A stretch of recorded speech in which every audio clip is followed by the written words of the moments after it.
Hal apa yang normal di Bali tapi tidak di tempat lain di Indonesia? Yang pertama nih, tidak menggunakan penanggalan Masehi tetapi menggunakan penanggalan Saka Bali. Jadi hari libur di Bali tidak sama dengan hari libur di wilayah Indonesia pada umumnya. Yang kedua nih, banyaknya anjing liar di jalanan terutama di pasar tradisional. Kalau di Jawa nih biasanya kita kalau pergi ke pasar pasti banyak kucing liar kan. Kalau di Bali nih banyak anjing dan juga kucing liar. Yang ketiga nih, turis asing yang berpakaian seperti ini nih banyak berseliweran di daerah wisata pantai.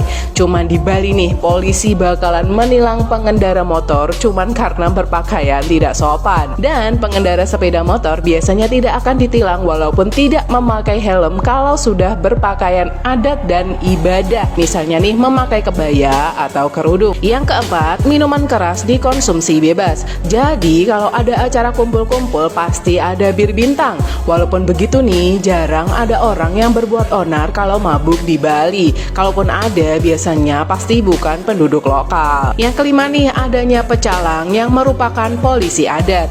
Tugasnya menjaga ketertiban, keamanan, dan mengawasi kelancaran upacara adat atau ibadah. Ini tidak hanya terbatas pada ibadah umat Hindu saja, tapi umat beragama lainnya. Pecalang juga berjasa dalam menjaga kelancaran dan keamanan ketika umat Islam menjalankan ibadah seperti sholat Jumat, Idul Fitri, atau Idul Adha. Yang keenam nih, banyak wanita Bali yang memilih profesi sebagai tukang bangunan. Ini menunjukkan betapa kuatnya wanita Bali dan wanita diberikan hak yang sama dengan laki-laki dalam memilih pekerjaan. Yang ketujuh nih, tidak ada gedung pencakar langit di Bali.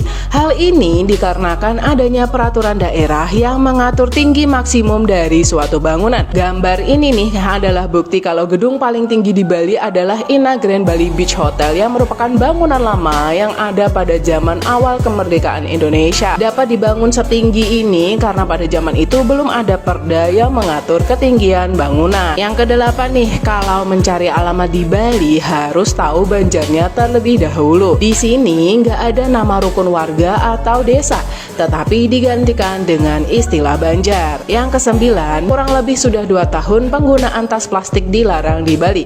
Jadi setiap orang wajib membawa tas seperti ini kalau berbelanja ke pasar tradisional hingga supermarket besar. Dan yang terakhir nih, banyak ditemukan canang di pintu masuk rumah, kantor, toko, kasir, dan persimpangan jalan. Canang sari merupakan upakara atau perlengkapan keagamaan umat Hindu untuk sembahyang setiap harinya. So, kalau kalian sedang berkunjung ke Bali dan melihat canang sari, jangan sampai terinjak ya. Be respectful. Gimana nih, kalian baru pada tahu kan? Komen di sini.